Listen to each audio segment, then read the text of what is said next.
letting, them have a say as well. But you can't have a million backseat drivers. So I guess my question to you is how do you integrate the voice of the people when there are a lot of people that just don't have the right information to make decisions? And how do you create the right governance systems to really find the signal from all of the noise to get, Twitter to become something more like a republic rather than a dictatorship? you know, um, Curious what you think.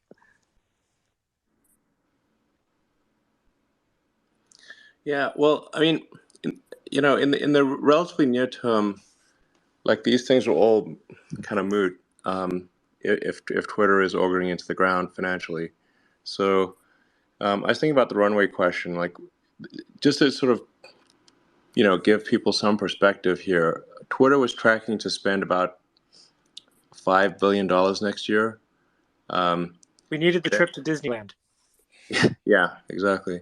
Um, then because of the nature of this transaction, where there's $12.5 billion of debt and the Fed rate has been going crazy, um, there's on the order of $1.5 billion ish of debt servicing that's required. So we're talking about like net cash outflow if you didn't make any changes of on the order of like 6.5 billion next year, with revenue probably tracking to 3.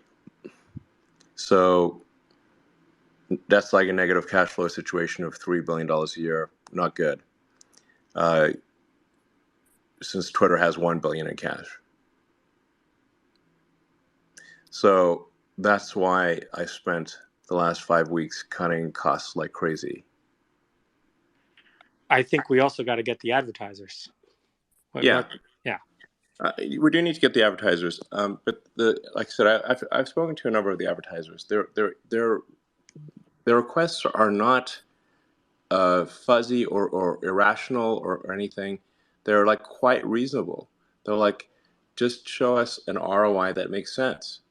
And I'm like, yes, I agree. If I were in their position, I would also want an ROI that makes sense, especially when headed into difficult economic times, where these questions are asked a lot more than in prosperous times. In prosperous times, there is plenty of budget for